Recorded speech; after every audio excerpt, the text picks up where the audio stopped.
আসসালামু আলাইকুম। বৈশ্বিক সন্ত্রাসবাদ সূচকে বাংলাদেশের অবস্থান ৩৫। ২০২৪ সালে যা ছিল বাংলাদেশের অবস্থান ৩২। ৩ পয়েন্ট উন্নতি করে বাংলাদেশে এখন ভালো একটি অবস্থানের দিকেই যাচ্ছে বলে ধারণা করা যায়। বাংলাদেশের ফ্যাসিস্ট স্বৈরাচারী শেখ হাসিনা যখন বাংলাদেশের রাষ্ট্র ক্ষমতায় ছিল সেই সময় বাংলাদেশের সন্ত্রাসবাদ বা বিভিন্ন সময় আপনারা দেখেছেন যে জঙ্গি নাটক যে সাজানো, এগুলোর মধ্য দিয়ে বাংলাদেশকে আন্তর্জাতিক অঙ্গনে দেখানোর চেষ্টা করছিলেন যে বাংলাদেশে সন্ত্রাসবাদ বেড়ে গিয়েছে। এই জন্যই তিনি ভারত সহ নানা দেশের সাহায্য সহযোগিতা পেয়েছেন এবং বাংলাদেশকে একটি সন্ত্রাসী রাষ্ট্র হিসেবে তিনি রূপান্তরিত করেছিলেন। সংবাদপত্রের রিপোর্ট অনুযায়ী ২০২৫ সালে বাংলাদেশের বৈশ্বিক সন্ত্রাসবাদ সূচক জিটিআই আগের বছরের চেয়ে ৩ ধাপ এগিয়ে। গত বছরে এই সূচকে বাংলাদেশের অবস্থান ছিল ৩২, চলতি বছরে তা ৩৫তম।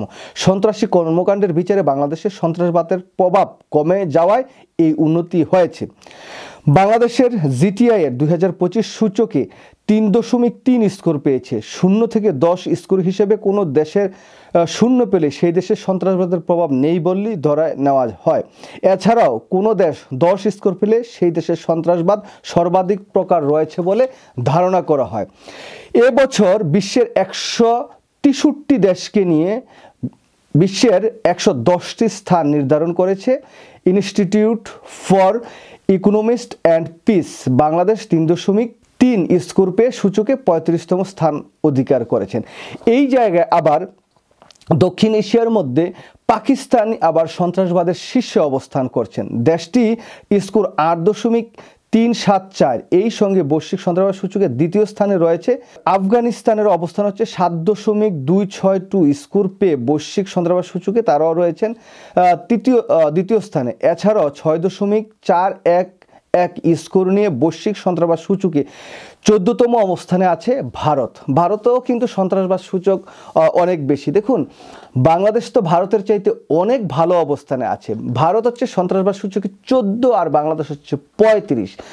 দেখুন, ভারত বাংলাদেশে বলে যে উগ্র সন্ত্রাসবাদ বেড়ে গিয়েছে, অথচ আমরা দেখছি যে বিশ্বের যে গ্লোবাল টেরোরিজম ইন্ডেক্স এইটাতে বাংলাদেশের অবস্থান ভালো, অথচ ভারতের অবস্থান অনেক খারাপ। পাকিস্তানে তো এমনিও সবসময় এই ঝামেলাগুলো আছেই, কিন্তু ভারত তাদেরকে সবসময় খুব ভালো মনে করেন। কিন্তু এখন আমরা দেখছি যে ভারতের অবস্থা খুব একটা ভালো না, কিন্তু বাংলাদেশের চাইতে অনেক খারাপ, প্রায় 20 পয়েন্ট নিচে আছেন।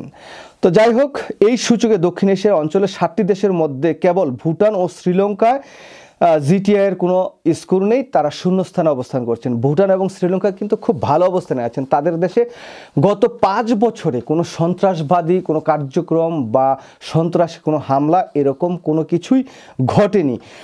এছাড়াও নেপালের অবস্থান কিন্তু অনেক নিচে, দেশটির স্কোর 1.113। তো নেপালের অবস্থানও খুব ভালো, তারা খুব ভালো অবস্থানে আছে। তো যাই হোক, এই যে সন্ত্রাসবাদ, খালি বাংলাদেশের সন্ত্রাসবাদ, হিন্দুদের উপর হামলা, এই হামলা ওই হামলা, খালি ভারতের মিডিয়ায় বিভিন্ন মিডিয়াতে বাংলাদেশের বিরুদ্ধে যে অপপ্রচারগুলো হয়, সেই অপপ্রচারটির জন্য আজকে আমার এই ভিডিওটি করা। দেখুন যে বৈশ্বিক সন্ত্রাসবাদ সূচক, সেটাতে ভারতের অবস্থান কোথায় আর বাংলাদেশের অবস্থান কোথায়। পাকিস্তানের অবস্থান তো নাজুক।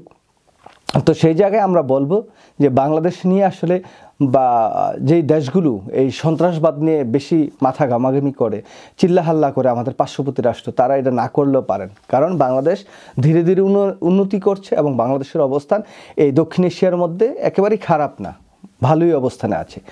যাই হোক, সবাই ভালো থাকবেন। আল্লাহ হাফেজ, আসসালামু আলাইকুম।